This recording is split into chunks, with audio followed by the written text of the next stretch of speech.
ஒரே ஒரு ஊரில் ஒரு அம்மா இருந்தாங்க. அந்த அம்மாவுக்கு ஒரே ஒரு பிள்ளையாண்டான். அவனுக்கு ரொம்ப அக்கறையோடு கல்யாணம் பண்ணி வச்சாங்க. கல்யாணம் முடிஞ்சதும் மருமக பொண்ணு வீட்டுக்கு வந்து சேர்ந்தது. அப்பாடா, என் கடமை முடிஞ்சது, இனிமேல் அக்கடான்னு எங்கேயாவது ஒரு மூலையில் படுத்து கிடக்கலாம் அப்படின்னு நினச்சாங்க அந்த அம்மா. ஆனால் நினைக்கிறபடி எங்கே நடக்குது? அதுக்கப்புறம் தான் பிரச்சனையே ஆரம்பமாச்சு. மருமகள் குணம் சரியில்லை, ஒரு மாதிரி.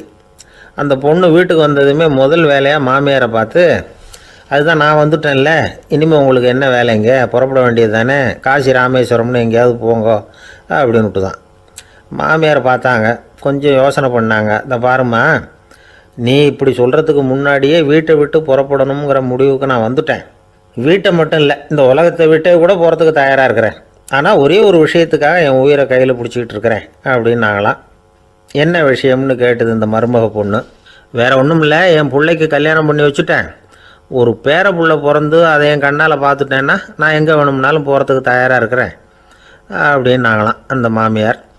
மாமியார் இப்படி சொல்கிறதுலேயும் நியாயம் இருக்கிறதாக பட்டுது அந்த பொண்ணுக்கு. சரி, அப்படியே இருந்து பார்த்துட்டு போகலாம் அப்படின்னு அனுமதி கொடுத்தது.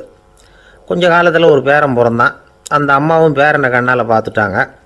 சரி, பேரனை பார்த்தாச்சுல்ல, இனிமேல் புறப்பட வேண்டியது தானே அப்படின்னது மருமக பொண்ணு. மாமியார் பார்த்தாங்க, நீ சொல்கிறது சரிதாம்மா, அதில் ஒன்றும் தப்பு இல்லை. என்னோட பேரன் உங்களை அம்மா அப்பான்னு கூப்பிடுறத என் காது குளிர கேட்டுட்டு போயிடுறேனே அப்படின்னாங்களாம். சரி, அந்த ஆசையை நிறைவேறட்டும் அப்படின்னு காத்துக்கிட்டு இருந்தாங்க. பேரன் வளர்ந்தான், நடந்தான், பள்ளிக்கூடம் போனால் பெரியவனானான். மருமக பொண்ணு மறுபடியும் மாமியாரை விரட்ட ஆரம்பிச்சுட்டுது, இன்னும் புறப்புள்ளையான்னு.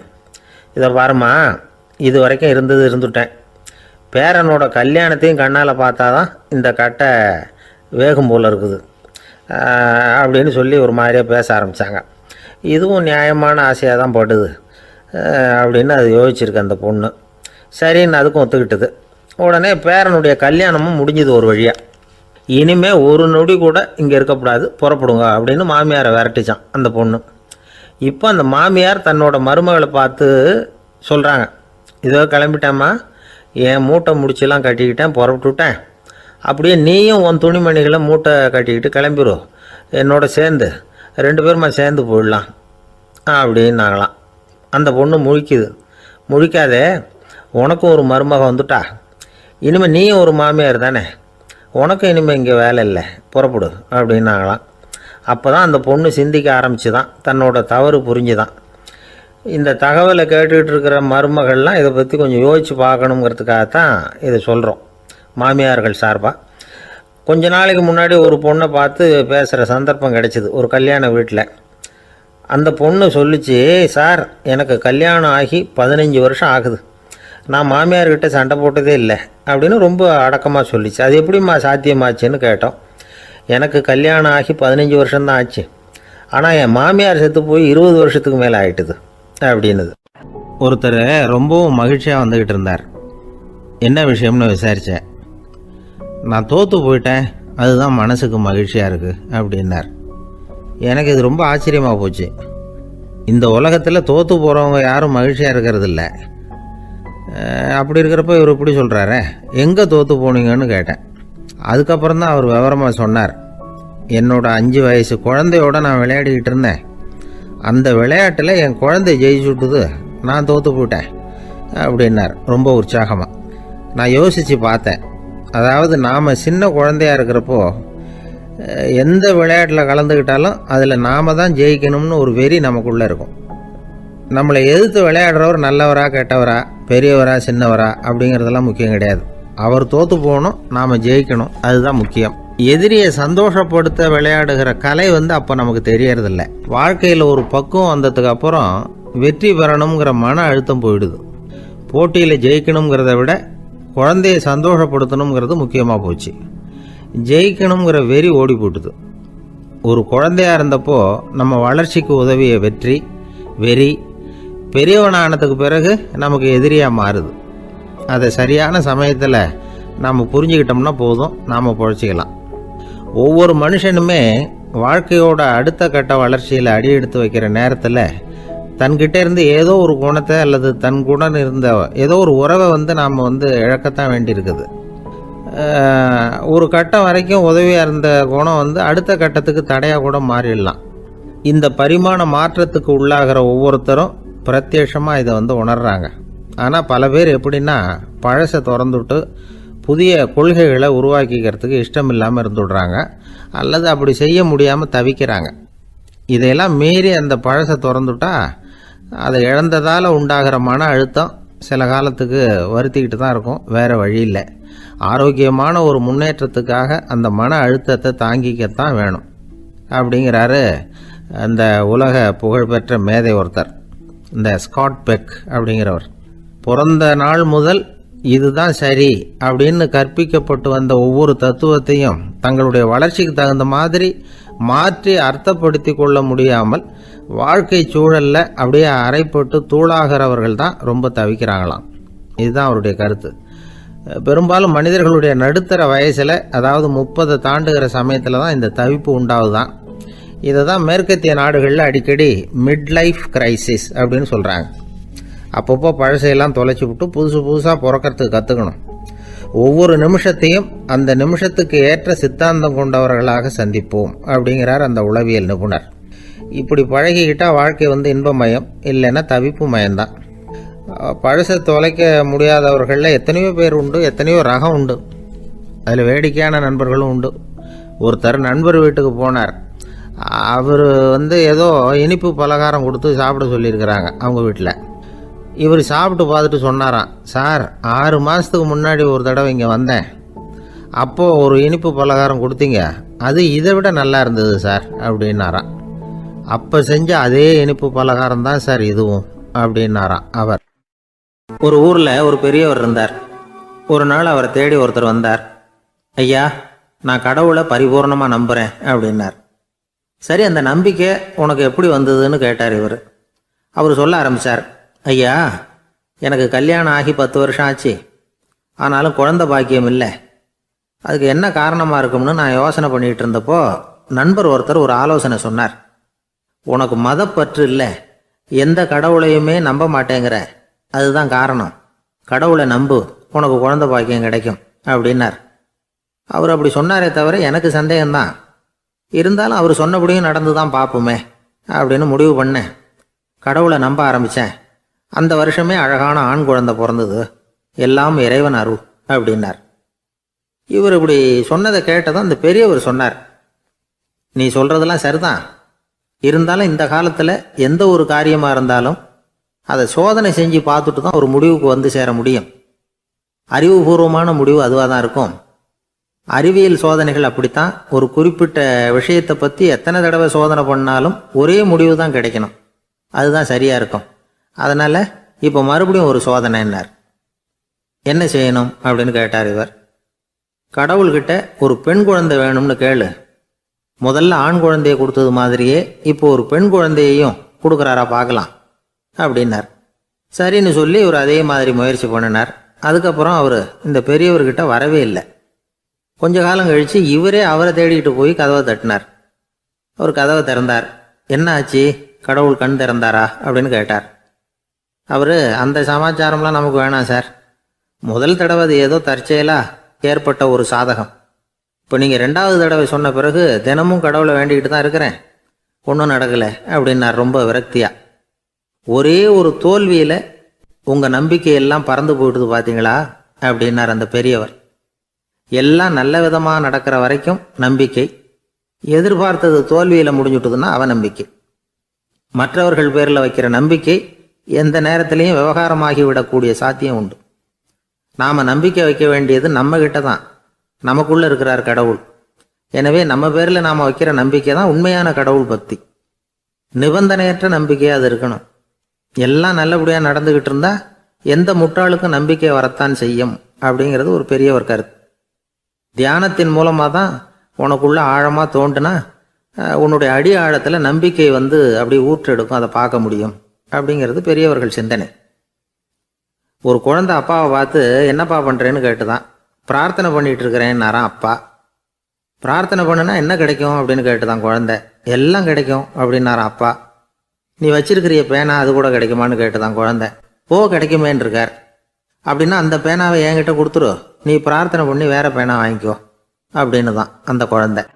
ஒரு புகழ்பெற்ற ஜப்பானிய சாமுராய் வீரன், வாள் வீசுறதுல ரொம்ப கெட்டிக்காரன். ஒரு கடுமையான போரில் கலந்து கொண்டுட்டு களைச்சி போய் திரும்பி வந்தான். படுக்கையில் விழுந்தான். பக்கத்தில் என்னமோ சத்தம் கேட்டுது. திரும்பி பார்த்தான். ஒரு எலி அவனை முறைச்சி பார்த்துக்கிட்டு இருந்தது. உடனே வாழை உருவனா வீசினான். அது தப்பிச்சிட்டு ஓடி போச்சு. எவ்வளோ முயற்சி பண்ணி பார்த்தா முடியல. கடைசியில் அந்த வாள் முறிஞ்சு போனது தான் மிச்சம். ஒரு பக்கம் அவனுக்கு இது அவமானமாக போயிட்டுது, இன்னொரு பக்கம் பயமாக போயிட்டுது. எவ்வளவோ போர்களில் எதிரிகளை பந்தாடினவன் அவன் ஒரு எலிகிட்ட தோற்று போய்டுறதா அவனால் சகிச்சிக்க முடியல. மனைவிகிட்ட சொன்னான் இப்படி நடந்துட்டுதுன்னு. அவள் சிரிச்சா. உங்களுக்கு புத்தியே இல்லை, எலியை போய் யாராவது வாளால் வெட்டுவாங்களா அப்படின்னு அந்த அம்மா சொன்னதும், நீ என்ன சொல்கிறேன்னா, ஒரு பூனையை கொண்டுட்டு வந்துட்டால் போதும், அதுக்கப்புறம் ஏன் எலி வரப்போகுது அப்படின்னு அந்த அம்மா. உடனே ஒரு பூனை வந்து சேர்ந்தது. அது சாதாரண பூனை இல்லை, வீர சாகசங்கள்லாம் செஞ்சு பழக்கப்பட்ட பூனை. பெரிய இடத்துல வளர்ந்தது. அதை கொண்டுட்டு வந்துட்டாங்க. அந்த பூனை குறி பார்த்து எலி மேலே பாஞ்சுது. ஆனால் அந்த எலியை சுலபமாக தப்பிச்சு போட்டுது. அடுத்தபடியாகவும் பாயறதுக்கு முயற்சி பண்ணிச்சு அந்த பூனை. ஆனால் அந்த எலியோ ரொம்ப தந்திரமாக திடீர்னு அந்த பூனையின் முகத்துக்கு நேராக பாஞ்சுது. அவ்வளவுதான். அந்த பூனை பயந்து போய் ஒரே தாவி ஜன்னல் வழியாக வெளியில் ஓடிப்போச்சு. அந்த வீரனுக்கு இது ஒரு பெரிய அதிர்ச்சியாக இருந்தது. அடுத்தபடியாக யோசனை பண்ணான். ராஜா வளர்த்துக்கிட்டு இருந்த அரண்மனை பூனையை ஒரு நாள் இரவலா கேட்டு வாங்கிட்டு வந்தான். ஊர் உலகம்லாம் பேர் வாங்கின பூனை இது. அந்த பூனையாலும் அந்த எலியை ஒன்றும் செய்ய முடியல. வீரனுக்கு ரொம்ப அதிர்ச்சி. அந்த அரண்மனை பூனைகிட்டையே போய் புலம்புனான். அரண்மனை பூனையே, நீயே தோற்று போயிட்டியே, இனிமேல் நான் என்ன செய்ய முடியும்னா. அந்த பூனை சிந்திச்சுது. அப்புறம் சொல்லிச்சு, இந்த காரியத்துக்கு இந்த மேல்மட்ட விவகாரம்லாம் சரிப்பட்டு வராது. சாதாரண வீட்டு பூனை கிடச்சிதுன்னா அதை கொண்டுகிட்டு வந்து விட்டுப்பார் அப்படின்னுது. சாதாரண பூனையால் என்ன செஞ்சிட முடியும்னா இவன் நம்பிக்கை இல்லாமல். இப்போது அந்த அரண்மனை பூனை சொல்லிச்சு, பெரிய வீட்டு பூனையெல்லாம் நல்லா சாப்பிட்டு தூங்கி பழக்கப்பட்டிருக்கோம். அதுக்கெல்லாம் ராஜதந்திரம் தெரியும், ஆனால் எலி பிடிக்க தெரியாது. அதுக்கான வளர்ப்பும் இல்லை, பயிற்சியும் இல்லை. ஏன்னா அதுக்கெல்லாம் பசி கிடையாது. சாதாரண வீட்டு பூனை அப்படி இல்லை, பசிக்கு ஆகாரம் தேடி அலையும். எலிகளை பிடிச்சி சாப்பிட்டுட்டு தான் உயிர் வாழும். அதனால் அதுகளுக்கு எலியை பிடிக்கிற எல்லா உத்திகளும் தெரியும், எங்களுக்கு தெரியாது அப்படின்னுது. அது சரியே, அதுவும் பூனை தான், நீயும் பூனை தான், அதால் முடிகிற காரியம் ஏன் உன்னால் முடியல அப்படின்னு கேட்டான் இவன். இதுக்கு அந்த பூனை சொல்லிச்சு, இதே கேள்வியை நானும் கேட்டேன், உன்னுடைய தந்திர முறை என்னன்னு கேட்டேன். அதுக்கு பதில் சொல்லாமல் படுத்து தூங்கி போச்சு. அதை மறுபடியும் எழுப்பி கேட்டேன், அதுக்கு கோவம் வந்துட்டுது. இதில் என்ன தந்திர முறை வேண்டியிருக்கு? நான் ஒரு பூனை, அவ்வளவுதான். பூனைன்னா பூனை, பூனை எலியை பிடிக்கும், நான் எலியை பிடிக்கிறேன், அவ்வளவுதான்னுது அப்படின்னு சொல்லி விவரமாக சொல்லிச்சு அந்த அரண்மனை பூனை. உடனே ஒரு சாதாரண பூனையை கொண்டுட்டு வந்துட்டாங்க. கொண்டாந்து விட்டால் அது பார்க்குறதுக்கு ரொம்ப சாதாரணமாக தெரிஞ்சுது. இந்த வீரனுக்கு நம்பிக்கை வரல. இருந்தாலும் அதை கொண்டுட்டு வந்து வீட்டுக்குள்ளே விட்டான். ஒரே நிமிஷம் அந்த எலியை கவிட்டு வெளியில் ஓடிப்போச்சு. மேலிடத்து பூனைகள்லாம் இதை வேடிக்கை பார்த்துக்கிட்டு வெளியில் நின்றுக்கிட்டு இருக்குது. எல்லோரும் மெதுவாக அந்த பூனையை நெருங்கி, உங்கள்கிட்ட அப்படி என்ன தனிப்பட்ட திறமை, அதோட ரகசியம் என்னன்னு கேட்டாங்க. அந்த சாதாரண பூனை ரொம்ப சாதாரணமாக சொல்லிச்சான், அதெல்லாம் எனக்கு தெரியாது, நான் பூனை, அவ்வளவுதான், நீங்களும் பூனையாக இருங்கோ அப்படின்னு சொல்லிவிட்டு அந்த பூனை தன்னுடைய வாயில் கவிய எலியோடு அங்கேருந்து நடந்து போச்சு. இந்த கதையிலேருந்து நாம் புரிஞ்சிக்க வேண்டிய தத்துவம் என்னென்னா, நீயாக இரு. இதுதான் அந்த தத்துவம். நம்ம ஒவ்வொருத்தருக்கு உள்ளேயும் ஒரு தனித்தன்மை இருக்குது. இதை அவங்கவுங்க புரிஞ்சுக்கிட்டு உண்மை இயல்பு புரிஞ்சுக்கணும். நம்முடைய இயல்பு என்னங்கிறது நமக்கு தெரியணும். அதை கண்டுபிடிக்கிறது தான் உண்மையான கலை. ஒரு பெரிய மனுஷன் வாயை அகலமாக திறந்து வச்சுட்டு தூங்கிட்டு இருந்தான். உடனே ஒரு எலி உள்ளே பூந்துட்டு தான். வீட்டு வேலையாள் டாக்டருக்கு ஃபோன் பண்ணான், எங்கள் முதலாளி வாய்க்குள்ளே ஒரு எலி பூந்துட்டுது டாக்டர் அப்படின்னா. நான் உடனே புறப்பட்டு வரேன், அதுக்கு முன்னாடி நீ ஒரு ரொட்டி துண்டை எடுத்து ஒரு வாய்க்கு முன்னாடி காட்டு, உள்ளே போன எலி வெளியில் வந்துடும்னார் டாக்டர். சரின்னு சொல்லிவிட்டான். கொஞ்ச நேரத்தில் டாக்டர் அங்கே போய் சேர்ந்தார். அப்போ வேலைக்காரன் ஒரு பெரிய மீனை அவர் வாய்க்கு நேராக இப்படியும் ஆட்டிக்கிட்டு இருந்தான். நான் ரொட்டி துண்டை தானே காட்ட சொன்னேன்னார் டாக்டர். அவன் சொன்னான், எலியை வெளியில் கொண்டுட்டு வர்றதுக்கு ரொட்டி துண்டை காட்ட சொன்னீங்க டாக்டர், அதுக்கப்புறம் அந்த எலியை துரத்திக்கிட்டு ஒரு பூனை உள்ளே போயிருக்கு, அதுக்காக தான் இந்த மீனை காட்டிகிட்டு இருக்கேன் நானும். இது எதுக்குன்னா, இப்படி வேடிக்கையாக சொல்கிறது, பூனை பூனையாக இருக்க வேண்டும், எலி எலியாக இருக்க வேண்டும், மனுஷன் மனுஷனாக இருக்க வேண்டும் அப்படிங்கிறத புரிஞ்சுக்கிறது. நாமாக இருக்கிற வரை வெற்றி நிச்சயம். கத்தியை தீட்டாதே புத்தியை தீட்டு அப்படின்னு ஒரு பெரியவர் புத்தி சொன்னார். அதை கேட்ட ஒரு இளைஞன், அது எப்படி பெரியவரை புத்தியை தீட்டுறது? கத்தியை தீட்டுன்னு சொன்னால் ஒரு கருங்கல்லில் கத்தியை தேய்க்கலாம், புத்தியை தீட்டுன்னு சொன்னால் எப்படி தலையை கொண்டுட்டு போய் தரையில் தேய்ச்சிக்கிட்டு இருக்க முடியுமா அப்படின்னா. அந்த பெரியவர் உடனே புரிஞ்சுக்கிட்டார், இந்த இளைஞனுக்கு புத்தி கூர்மை கம்மி அப்படிங்கிறத புரிஞ்சுக்கிட்டார். அது சரி, அறிவுக்கும் புத்திசாலித்தனத்துக்கும் என்ன வித்தியாசம்? இது ஒரு முக்கியமான கேள்வி. அறிவுன்னா என்ன, புத்திசாலித்தனம்னா என்ன? இதே கேள்வியை சாக்ரட்டிஸ் கிட்ட அவருடைய சீடன் ஒருத்தன் கேட்டானான். ஐயா, அறிவுக்கும் புத்திசாலித்தனத்துக்கும் என்னங்க வித்தியாசம் அப்படின்னு கேட்டிருக்கான். சாக்ரட்டிஸ் நிமிர்ந்து பார்த்துருக்கிறார் அந்த சீடனை. அதுக்கப்புறம் சொன்னாராம், நான் சொல்கிறேன் உன்னுடைய கேள்விக்கு பதில், ஆனால் அதுக்கு முன்னாடி நீ ஒரு காரியம் பண்ணணும்னாரான். என்னங்க செய்யணும் சொல்லுங்கன்றிருக்கான். அதோ பாரு, ஒரு பெரியவர் உட்காந்துருக்கிறாரு, அவர்கிட்ட போ, இங்கேருந்து பக்கத்தில் இருக்கிற அந்த கிராமத்துக்கு போய் சேர எவ்வளவு நேரம் ஆகும் அப்படின்னு கேட்டுட்டு வா அப்படி சொன்னார் சாக்ரட்டிஸ். சரின்னு சொல்லிவிட்டு இவன் போனான்.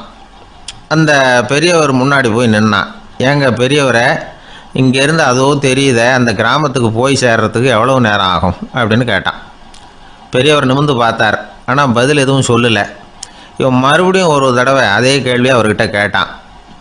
என்னங்க, நான் கேட்குறது உங்கள் காதில் விழுதா, அந்த கிராமத்துக்கு போய் சேர்றதுக்கு எவ்வளோ நேரம் ஆகும் அப்படின்னு சொல்லி மறுபடியும் கேட்டான். அப்பவும் அவர் பதில் சொல்லலை. உடனே அவன் மனசுக்குள்ளே முடிவு பண்ணிக்கிட்டான், சரி பெரியவர் ஒரு மாதிரியாக தெரிகிறார், புத்தி சுவாதீனம் சரியில்லாத ஒரு மாதிரி தெரியுது அப்படின்னு நினச்சிக்கிட்டே வந்த வழியிலே திரும்பி வந்துட்டான். கொஞ்சம் தூரம் நடந்திருப்பான். இப்போ அந்த பெரியவர் மறுபடியும் கூப்பிட்டார், இளைஞனே இப்படி வாடினார். இவனுக்கு ஒன்றும் புரியல. மறுபடியும் திரும்பி நடந்தான். அவர் முன்னாடி போய் நின்னான். பெரியவர் சொன்னார், தம்பி, இங்கேருந்து அந்த கிராமத்துக்கு போய் சேர்றதுக்கு 5 நிமிஷம் ஆகும் அப்படின்னார். இப்போ அந்த இளைஞன் அந்த முதியவரை ஒரு மாதிரியாக பார்க்க ஆரம்பித்தான். அதுக்கப்புறம் கொஞ்சம் யோசித்தான். பிறகு அவர்கிட்டே கேட்டுட்டான், ஏங்க பெரியவரை, இதே பதிலை அப்போவே என்கிட்ட சொல்லியிருக்கலாமே, என்னை திரும்பி போன்னு சொல்லிவிட்டு பாதி தூரம் போனதுக்கப்புறம் மறுபடியும் கூப்பிட்டு அதுக்கப்புறம் இப்படி சொல்கிறீங்களே, இது நியாயமா அப்படின்னா. பெரியவர் சிரித்தார். அதுக்கப்புறம் சொன்னார், ஏன்பா, நீ எவ்வளவு வேகமாக நடக்கிறேங்கிறத பார்க்காம நீ கிராமத்துக்கு போய் சேர வேண்டிய நேரத்தை எப்படி என்னால் சொல்ல முடியும்? அதனால தான் உன்னை கொஞ்சம் தூரம் நடக்க விட்டு உன்னுடைய நடையின் வேகம், அந்த கிராமம் இருக்கிற தூரம் ரெண்டையும் கணக்கு போட்டு அதுக்கப்புறம் நேரத்தை சொன்னேன்னார். சீடன் வந்து தலை குனிந்தான். அப்படியே திரும்பி வந்து சாக்ரட்டிஸ் முன்னாடி நின்னான். சாக்ரட்டிஸ் இப்போ சொல்கிறார், தம்பி, அதுக்கு பேர் தான் புத்திசாலித்தனம். இந்த அறிவு கூர்மை வந்து எல்லா இளைஞர்களுக்கும் வரணும் அப்படிங்கிறதுக்காகத்தான் கத்தியை தீட்டாதே புத்தியை தீட்டு அப்படின்னு பெரியவங்கள்லாம் சொல்லிகிட்டு இருக்கிறாங்க. புத்தியை தீட்டுறவங்கெல்லாம் வாழ்க்கையில் அறிவாளியாகிறாங்க, தீட்டாதவங்க கோமாளியாகிறாங்க. இதுதான் இன்றைக்கி நடக்கிறது. அதனால் அறிவு கூர்மைங்கிறது வேறு. இந்த காலத்து ஆசாமி ஒருத்தர் இன்னொருத்தரை பார்த்து கேட்டார், ஏங்க, ஒரு விமானம் இங்கேருந்து புறப்பட்டு 2 மணி நேரத்தில் மதுரைக்கு போய் சேருது. நல்லா கவனிங்க, ஒரு விமானம் இங்கேருந்து புறப்பட்டு 2 மணி நேரத்தில் மதுரைக்கு போய் சேருது அப்படின்னா என்னோடய வயசு என்னன்னு கேட்டார். இவர் கேட்குறதுல ஏதாவது அர்த்தம் இருக்கா? அதாவது இங்கேருந்து புறப்பட்டு 2 மணி நேரம் ஆகுது மதுரைக்கு போகிறதுக்கு, அப்படின்னா என் வயசு என்னன்னு கேட்குறாரே. இதை கேட்ட உடனே அவர் பதில் சொன்னார், அப்படின்னா உங்களோட வயசு 20 அப்படின்னார். எப்படிங்க அவ்வளவு கரெக்டாக சொன்னீங்க அப்படின்னு கேட்டார். வேறு ஒன்றும் இல்லை, எங்கள் பக்கத்து வீட்டில் ஒரு முழு பைத்தியம் இருக்குது, அதோட வயசு 40, அப்படின்னா உன் வயசு 20 தான் இருக்கணும் அப்படின்னார். அரை பைத்தியம்னு முடிவு பண்ணிக்கிட்டார். அதனால் வாழ்க்கையில் அறிவு கூர்மைங்கிறது ரொம்ப அவசியம். அந்த புத்திசாலித்தனம் இருக்கிறவங்க வாழ்க்கையில் வெற்றி பெறுவது நிச்சயம். ஒருத்தர் மனசில் நிம்மதி இல்லாமல் உட்காந்துருந்தார். என்ன சார் விஷயம் அப்படின்னு விசாரித்தேன். அகலக்கால் வச்சுட்டேன், அதுதான் அவதிப்படுறேன்னார். விவரமாக சொல்லுங்கன்னு. வீடு கட்டணும்னு ஆரம்பித்தேன், வேலை பாதியிலே நிற்கிது, கையில் பணம் இல்லை அப்படின்னார். இது மாதிரி ஆசாமிகள் பல பேரை நீங்கள் பார்த்துருக்கலாம். இவங்கெல்லாம் சுலபமாக மன அழுத்தத்துக்கு ஆளாயிடுறாங்க. மன உளைச்சல், அதாவது ஸ்ட்ரெஸ் அப்படின்னு சொல்கிறோமே, அதுக்கு அடிப்படையான சில காரணங்கள் உண்டு. அதாவது மிகையாக திட்டமிடுதல் அப்படிங்கிறதும் ஒரு முக்கியமான காரணம். நடைமுறை சாத்தியம் என்னங்கிறத மனசில் வச்சுக்கிட்டு எந்த திட்டத்தையும் தீட்டணும், அப்போ தான் அது சரியாக வரும். 2வது காரணம் என்ன தெரியுமா? ஒரே நேரத்தில் பல்வேறு செயல்களில் ஈடுபடுறது. தொலைபேசியில் பேசிக்கிட்டே கையில் இருக்கிற கடிதத்தை படிச்சுக்கிட்டே எதிரில் உட்காந்துக்கிட்டு இருக்கிறவருக்கும் அப்பப்போ பதில் சொல்லிக்கிட்டு மனசில் பல்வேறு சிந்தனைகளை அப்படியே ஓட விட்டுக்கிட்டு இருக்கிறது, இதுவும் மன அழுத்தத்தை உண்டாக்குது. 3வது காரணம் எதுலேயும் வெற்றி மட்டும் எதிர்பார்க்குற ஒருதலை பட்சமான ஆர்வம். நாம் தொட்டதெல்லாம் வெற்றியாகவே முடியணும் அப்படின்னு எதிர்பார்க்குறவங்க ஏதாவது ஒன்றில் தோல்வியை கண்டால் தோண்டு போயிடுறாங்க. எப்படியும் முடியலாம்ங்கிற எண்ணம் ஏற்கனவே நமக்குள்ளே இருந்துட்டுதுன்னா அந்த அவஸ்தை வராது. அதனால் அதுவும் நம்ம வளர்த்து கொள்ள வேண்டிய ஒரு குணம். மன உளைச்சல் ஏற்படுறதுக்கு இன்னொரு காரணம் எதையும் வேகமாக செஞ்சுடணும் அப்படிங்கிற துடிப்பு. அந்த துடிப்பே மனசை அழுத்த ஆரம்பிச்சிடும். எந்த ஒரு காரியத்திலையும் தாமதமோ இடையூறோ ஏற்பட்டால் அதை பொறுத்துக்கிற மனப்போக்கம் வேணும். அது இல்லாதவங்க அழுத்தத்துக்கு ஆளாயிடுறாங்க. சில பேர் வேலைன்னு எந்த நேரம் பார்த்தாலும் வேலையே கதின்னு கிடப்பாங்க. பொழுதுபோக்குக்கோ உடற்பயிற்சிக்கோ குடும்பத்தில் உள்ளவங்க அல்லது நண்பர்கள் கூட கலந்துரையாடவோ கொஞ்சம் கூட நேரம் ஒதுக்க மாட்டாங்க. இந்த சுபாவம் மன அழுத்தத்தை உண்டு பண்ணும். இதையெல்லாம் புரிஞ்சுக்கிட்டு அதிலிருந்து விடுபடுறது எப்படின்னு யோசிக்கணும். வல்லுநர்கள் இது தொடர்பாக சில யோசனைகளை சொல்லி வச்சிருக்கிறாங்க. அது என்னென்னா, வாழ்க்கைங்கிறது பிரச்சனைகளால் பின்னப்பட்ட ஒன்று. அது எப்போவுமே முடிவடையாத ஒரு தொடர்கதை அப்படிங்கிறத முதல்ல நாம் புரிஞ்சுக்கணும். ஒரே நேரத்தில் ஒரு காரியத்தில் மட்டுமே நாம் கவனம் செலுத்தணும். அடுத்தவங்க காரியத்தில் தலையிடக்கூடாது. எதையும் பேச ஆரம்பிக்கிறதுக்கு முன்னாடி நம்மை நாமே கேட்டுக்க வேண்டிய கேள்வி 2. 1, நான் சொல்ல போகிறது ரொம்ப முக்கியமானதா? 2வது, நான் சொல்கிறத அவங்க கேட்குறதுக்கு ஆசைப்படுறாங்களா? நான் பேசுகிறதுக்கு அது சரியான நேரம் தானா? இதை யோசித்து பார்த்ததுக்கப்புறம் எதையும் பேச ஆரம்பிக்கணும். முடிஞ்ச அளவுக்கு வளைந்து போகிற சுபாவத்தை வளர்த்துக்கணும். நம்ம நேரம் விலை மதிப்பு இல்லாதது.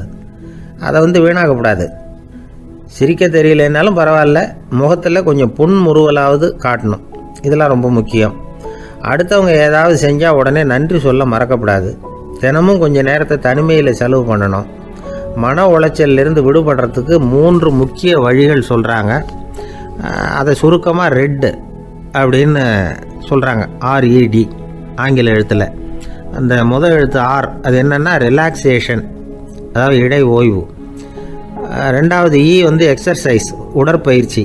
3வது டயட், திட்டமிட்ட உணவு முறை. அதனால் தியானம், மூச்சு பயிற்சி இதெல்லாம் இந்த இடை ஓய்வுக்கு வழிகள். எந்த வேலையையும் தொடர்ந்து செய்யக்கூடாது. எல்லார்கிட்டையும் கலகலப்பாக பழகணும். மாதத்துக்கு ஒரு நாளாவது குடும்பத்தோடு வெளியில் போயிட்டு வரணும். சுலபமான உடற்பயிற்சிகளை செய்யலாம். உடற்பயிற்சிங்கிறது நமக்காக நாம் செய்கிற ஒரு நீண்டகால முதலீடு அப்படின்னு சொல்லுவாங்க. அதாவது லாங் டேர்ம் இன்வெஸ்ட்மெண்ட்டாக. அளவோடு சாப்பிட்ணும், மெதுவாக சாப்பிட்ணும். இதெல்லாம் கொஞ்சம் மனசில் வச்சுக்கிட்டு நடந்துக்கிட்டால் மகிழ்ச்சியாக வாழலாம். சில பேர் சாப்பாட்டு விஷயத்தில் ரொம்ப அக்கறை எடுத்துக்கிறது உண்டு. ஒரு குண்டு ஆசாமி சாப்பிட உக்காந்தார். முதல்ல ஒரு மாத்திரை சாப்பிட்டார். எதுக்குன்னு கேட்டோம். பசி எடுக்கிறதுக்குன்னார். சாப்பிட்டு முடித்தார். பிறகு மறுபடியும் ஒரு மாத்திரை சாப்பிட்டார். இது எதுக்குன்னு கேட்டோம். சாப்பிட்டது ஜீரணமாகறதுக்கு அப்படின்னார். அம்மாக்காரங்களுக்கு அடிக்கடி ஏற்படுற கவலை ஒன்று உண்டு. அதாவது குழந்தை சரியாக சாப்பிட மாட்டேங்குதே அப்படிங்கிற கவலை. இவங்கெல்லாம் ஒரு விஷயத்தை நல்லா புரிஞ்சுக்கணும். குழந்தைகள்ங்கிறவங்க பெரியவங்க மாதிரி இல்லை. அவங்க கடிகாரத்தில் மணியை பார்த்துட்டு சாப்பிட்றதுக்கு உட்கார்ற ரகம் கிடையாது. பசிச்சா சாப்பிடுவாங்க, இல்லைன்னா விளையாடுவாங்க அல்லது தூங்குவாங்க. அது புரியாமல் அவங்கள கட்டாயப்படுத்தி அல்லது மிரட்டி சாப்பிட வைக்கிறது ரொம்ப தப்பு. ஒரு 8 மாத குழந்தைக்கு 3 மணி நேரத்துக்கு ஒரு தடவை பசிக்கும். அந்த நேரம் பார்த்து சாப்பாடு கொடுத்தா அடம் பண்ணாமல் அது பாட்டுக்கு சாப்பிட்றோம். அதே குழந்தைக்கு 1 வயசு ஆகிறப்போ 4 மணி நேரத்துக்கு ஒரு தடவை பசிக்கும். இந்த வயசில் இயற்கையாகவே பசி குறைஞ்சிருக்கும். அது புரியாமல் என் குழந்தை முன்னாடி மாதிரி இப்போ சரியாக சாப்பிட மாட்டேங்கிறான் அப்படின்னு சில பேர் டாக்டர்கிட்ட போய் சொல்லிக்கிட்டு இருப்பாங்க. இன்னொரு விஷயம், ஒரு குழந்தைக்கு வயசு அதிகமாகிற வேகத்துக்கு உடம்பு எடையும் அதிகமாகிக்கிட்டே போகாது. உடம்பு எடை அதிகமாகிற வேகம் குறைஞ்சிக்கிட்டே வரும். 6 மாத குழந்தைக்கு ஒரு வாரத்தில் 150 கிராம் எடை கூடும். ஒரு வயசில் வாரத்துக்கு 71 கிராம் எடை கூடும். இது புரியாமல் அதிகமாக சாப்பாட்டை கொடுத்து குழந்தைய கஷ்டப்படுத்தக்கூடாது. ஏன்னா அளவுக்கு மீறின உணவு அஜீரணத்தை உண்டு பண்ணிவிடும். குழந்தைக்கு ஒரு தட்டில் கொஞ்சமாக ஆகாரத்தை வச்சு கொண்டுகிட்டு போய் கொடுக்கணும். மலை மாதிரி குவிச்சு வச்சா அதை பார்த்ததுமே பசி அடங்கி போயிடும். அடித்து மிரட்டி பயமுறுத்தி குழந்தைய சாப்பிட வைக்கிற பழக்கம் இருக்குது பாருங்கள். அதுக்கு ஃபுட் ஃபோர்ஸிங் அப்படின்னு பேர். இப்படி பண்ணினா குழந்தைக்கு சாப்பாட்டில் விருப்பம் குறைஞ்சிரும். அதை கண்டாவே வெறுக்க ஆரம்பிச்சிடும். அது மாதிரி உளம் சார்ந்த பசி குறைவு, சைக்கோஜெனிக் அனோரெக்சியா, அது ஏற்படுமா. சாப்பாடுங்கிறதே ஒரு தண்டனை மாதிரி தோணும். குழந்தைகளுக்கு பிடிச்ச மாதிரியான ஆகாரத்தை கொடுக்கணும். சத்து அதிகம் இருக்குங்கிறதுக்காக அதுக்கு பிடிக்காத ஆகாரத்தை கொடுத்து கட்டாயப்படுத்தக்கூடாது. குழந்தைகளுக்கு 2 வயசு ஆகிறப்போ இயற்கையாகவே எதிர்மறை குணம் உண்டாகும். அதாவது அந்த எதிர்மறையாக பேசுறது, இது மாதிரி சமயங்களில் நாம் என்ன சொல்கிறோமோ அதுக்கு நேர்மாறாக நடந்துக்கும். ஏட்டிக்கு போட்டி, சாப்பிட சொன்னால் விளையாட போகும், விளையாட சொன்னால் சாப்பாடு கேட்கும். இதை புரிஞ்சுக்கிட்டு நடந்துக்கணும். குழந்தை சொன்ன பேச்சை கேட்கலேன்னு கோவப்படக்கூடாது. குழந்தை வளர வளர பிடிவாத குணம் வர்றது சகஜம். கேட்டதை வாங்கி கொடுத்தா தான் சாப்பிடுவேன் அப்படின்னு பிடிவாதம் பண்ணணும். வாங்கி கொடுத்து விடுறது தான் உத்தமம். நீங்களும் அதுக்கிட்ட பிடிவாதம் பண்ணிகிட்டு இருக்கக்கூடாது. ஏன்னா கேட்டது கிடைக்கலையேங்கிற ஏமாற்றம் கூட குழந்தையோட பசியை குறைச்சிரும். கேட்டது கிடைச்சிட்டா பசி அதிகமாகும், கொடுத்ததை மலமலன்னு சாப்பிட்றோம். குழந்தைகளுக்கு கண்ட நேரத்தில் சாப்பிட்றதுக்கு எதையாவது வாங்கி கொடுத்துக்கிட்டு இருந்தால் சாப்பாட்டு நேரத்தில் சாப்பிடாம அடம் பண்ண ஆரம்பிச்சிடும். பள்ளிக்கூடம் போகிற பிள்ளைங்க காலை உணவை சரியாக சாப்பிட மாட்டாங்க. அச்சம், அவசரம், பரபரப்பு இதெல்லாம் தான் காரணம். பள்ளிக்கு புறப்படுறதுக்கு ஒரு 3/4 மணி நேரத்துக்கு முன்னாடியே சாப்பாடு போட்டுருங்க, அது சரியாக போடும். படிக்கிற குழந்தைகள் உடல் சோர்வு, மனச்சோர்வு இது காரணமாக கூட சாப்பிட மறுக்கிறது உண்டு.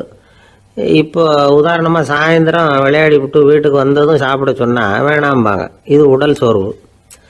ரொம்ப நேரம் வீட்டு பாடங்களை செஞ்சு முடித்த கையோடு சாப்பிட சொன்னாலும் அவங்களால சரியாக சாப்பிட முடியாது. இது உளச்சோர்வு, அதாவது மனச்சோர்வு. இதை தவிர குழந்தைகளுக்கு உடல்நல குறைவு ஏற்பட்டால் கூட சாப்பிட மறுக்கிறது உண்டு. சில மருந்து மாத்திரைகள் கூட பசியை குறைச்சிரும். அதனால் சரியாக தெரிஞ்சுக்கிட்டு குழந்தைகளை சாப்பிட வைக்கணும். அது புரியாமல் கையில் சாப்பாட்டு தட்டை வச்சுக்கிட்டு குழந்தைகளை விரட்டிக்கிட்டு அலையக்கூடாது. ஒரு சின்ன பையன் சொன்னான், எங்கள் அம்மா சாப்பாடு போடுறது தெரிஞ்சால் நான் உடனே வீட்டை விட்டு வெளியில் ஓடி போடுவேன் அப்படின்னா. ஏன் அப்படி பண்ணுறேன்னு கேட்டோம். எங்கள் அப்பா கூட அது மாதிரி தான் சார் பண்ணுவார் அப்படிங்கிறான். ஒரு நண்பர்கிட்ட பேசிக்கிட்டு இருந்தேன். அவருடைய உறவினர் ஒருத்தர் ஒரு நேர்முக தேர்வுக்கு போயிருந்தாராம், இன்டர்வியூக்கு. ரொம்பவும் பொறுப்பாகவும் கவனமாகவும் செயல்பட வேண்டிய பதவிக்கான நேர்காணல் அது. இவர் எழுத்து தேர்வுல ஏராளமான மதிப்பெண்கள் வாங்கிவிட்டார். அதனால அதை பத்தி கவலை இல்லை. இப்ப நேர்முக தேர்வுல தேர்வு பெறணும். ஏராளமான சான்றிதழ்கள் வச்சிருந்தார். நேர்காணல்ல கேட்கப்பட்ட எல்லா கேள்விகளுக்கும் சரியான பதில் தான் சொன்னார். இருந்தாலும் பாருங்க, அந்த நேர்முக தேர்வுல அவர் தேர்ந்தெடுக்கப்படலை. என்ன காரணம் அப்படின்னு பின்னாடி விசாரிச்ச போதுதான் விவரம் தெரிஞ்சுதான். அது என்ன ஆயிருக்குதுன்னா, அந்த நேர்காணலின் போது இவர் நடந்துகிட்ட முறையில சில தவறுகள் நடந்து போச்சான். முக்கியமா 2 தவறுகள். ஒண்ணு, அவங்க ஒரு கேள்வியை கேட்டு முடிக்கிறதுக்குள்ளேயே இவர் பதில் சொல்ல ஆரம்பிச்சுட்டாராம். 2வது என்னன்னா, இவர் நாற்காலியில தாராளமா இயல்பா சாஞ்சி உட்காராம நாற்காலி முனையில உட்கார்ந்து இருந்தாராம். இந்த 2 விதமான செயல்பாடுகளும் இவர் அவசரப்படுறவர், பதற்றப்படுறவர் அப்படிங்கிறதுக்கான அடையாளங்கள். அதாவது கேள்வியை கேட்டு முடிக்கிறதுக்குள்ளேயே முந்திக்கிட்டு பதில் சொல்றது. 2வது, நாற்காலியில இயல்பா தாராளமா உட்காராம நாற்காலி முனையில உட்கார்றது. பார்க்க போற வேலைக்கு அவசரம், பதற்றம் இது 2 இருக்கக்கூடாதான். அதனால மார்க் இருந்தும் சர்டிபிகேட் இருந்தும் அந்த வேலை வாய்ப்பு அவருக்கு கிடைக்கல. வேலை கொடுக்கறவங்க நம்ம கிட்ட இருந்து என்னதான் எதிர்பார்க்கறாங்க, இதை தெரிஞ்சு வச்சுக்கிறது நல்லது. முதல்ல மற்றவர்களுடன் தொடர்பு கொள்ளும் திறமை, அதாவது எபிலிட்டி டு கம்யூனிகேட். நீங்க நினைக்கிறத அழகா தொகுத்து வகைப்படுத்தி சொல்ல தெரியுதான்னு பார்ப்பாங்க. உங்க திட்டங்களை அடுத்தவங்க ஏற்றுக்கொள்ளக்கூடிய விதத்துல வெளிப்படுத்துறதுக்கு உங்களால முடியுதான்னு பார்ப்பாங்க. இதுக்கு என்ன செய்யறது? குழப்பம் இல்லாம சிந்திக்கணும், குழப்பம் இல்லாம பேசணும். 2வது விஷயம் என்னன்னா புத்திசாலித்தனம், அதாவது இன்டெலிஜென்ஸ். ஏத்துக்க போற வேலையை நல்ல விதமா செய்ய முடியுமா உங்களால, அதை எந்தெந்த வழியில செய்யலாம் அப்படிங்கிறத உங்களால தீர்மானிக்க முடியுமா, அந்த வேலைக்கான புது புது யோசனைகளை உங்களால சொல்ல முடியுமா அப்படின்னு பார்ப்பாங்க. இது இன்டெலிஜென்ஸ். 3வது தன்னம்பிக்கை, அதாவது செல்ஃப் கான்ஃபிடன்ஸ். உங்களுக்கு அது உண்டா அப்படிங்கிறத கவனிப்பாங்க. எந்த சூழ்நிலையையும் சமாளிக்கணும், எப்படிப்பட்ட மனிதர்களையும் சமாளிக்கிற தைரியம் வேணும். அடுத்தவங்களை நமக்கு சாதகமா திருப்பக்கூடிய தன்னம்பிக்கை வேணும்.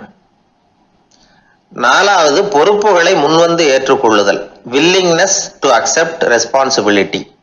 பொறுப்புகள்ல இருந்து நழுவி போக ஆசைப்படாம செஞ்சு முடிக்கணும். 5வது முன் வருதல், இனிஷியேட்டிவ். வேலையோட முக்கியத்துவம் உணர்ந்து அதை ஏத்துக்கிட்டு தகுந்த நடவடிக்கைகளை தயங்காம எடுக்கிறதுக்கு முன் வரணும். 6வது என்னன்னு கேட்டீங்கன்னா தலைமைத்துவம், லீடர்ஷிப். 4 பேருக்கு தலைமை தாங்கி நல்ல விதத்துல நடந்துக்க தெரியுதா.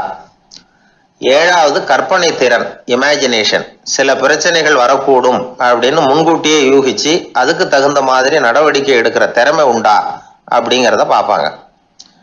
8வது என்னன்னா வளைந்து கொடுத்தல், ஃபிளெக்சிபிலிட்டி. சூழ்நிலைக்கு தகுந்த மாதிரி, மாற்றங்களுக்கு தகுந்த மாதிரி அனுசரிச்சு நடந்துக்கிறதுக்கு தெரியுதா அவங்களுக்கு அப்படிங்கிறத கவனிப்பாங்க. அடுத்தது திறமைகளை வெளிக்கொணரும் திறமை, இன்டர்பர்சனல் ஸ்கில்ஸ். அடுத்தவங்க கிட்ட இருக்கிற திறமையை கண்டுபிடிச்சி அதை நல்ல விதத்துல ஊக்கப்படுத்தி பயன்படுத்த தெரியுதா அப்படின்னு பார்ப்பாங்க. 6வது சுய அறிவு, செல்ஃப் நாலேஜ். அடுத்தவங்க நம்மளை பத்தி என்ன நினைக்கிறாங்க அப்படிங்கிறத நம்மளால புரிஞ்சுக்க முடியுதாங்கிறது முக்கியம். அடுத்தது போட்டி மனப்பான்மை, காம்படிட்டிவ்னஸ். அடுத்தவங்களை ஒப்பிட்டு பார்த்து அதை விட ஒரு படி மேல வரணுங்கிற குணம் வேணும். இதுக்கு அடுத்தது என்னன்னா குறிக்கோளை வெல்லுதல், கோல் அச்சீவ்மெண்ட். குறிக்கோளை சவாலா எடுத்துக்கிட்டு அதை அடையணும். அப்புறம் வேறுபட்ட திறமைகள், ஒகேஷனல் ஸ்கில்ஸ். பதவிக்கு வேண்டிய திறமைகள் தவிர மற்ற திறமைகள் எதுவும் உண்டாங்கிறது முக்கியம். நமக்கு வேலை கொடுக்கணும்னு நினைக்கிறவங்க நம்ம கிட்ட இருந்து இவ்வளவும் எதிர்பார்ப்பாங்க. அதுக்கு தகுந்த மாதிரி நம்மளை நாமே தயார்படுத்திக்கணும். எனக்கு வேண்டப்பட்ட ஒருத்தர் ஒரு இன்டர்வியூக்கு போயிட்டு வந்தார், நேர்காணலுக்கு. எப்படி இருந்தது இன்டர்வியூன்னு விசாரிச்சேன். நான் போனேன். அவர் கேட்ட எல்லா கேள்விக்கும் அவர் எதிர்பார்த்தது மாதிரியே எல்லா பதிலையும் சொன்னேன். கடைசியா நான் எதிர்பார்க்காத ஒரு தகவலை அவர் சொன்னார் அப்படின்னாரு. என்னன்னு கேட்டேன். அவரும் என்ன மாதிரியே இன்டர்வியூக்கு வந்தவர் தானா, சும்மா என்ன கேள்வி கேட்டுக்கிட்டு உட்காந்துருந்தாராம் அப்படின்னார். அதனால ஒரு நேர்காணலுக்கு போறதுக்கு முன்னாடி என்ன எதிர்பார்க்கறாங்க அப்படிங்கறத தெரிஞ்சுக்கிட்டு போனா வெற்றி நிச்சயம்.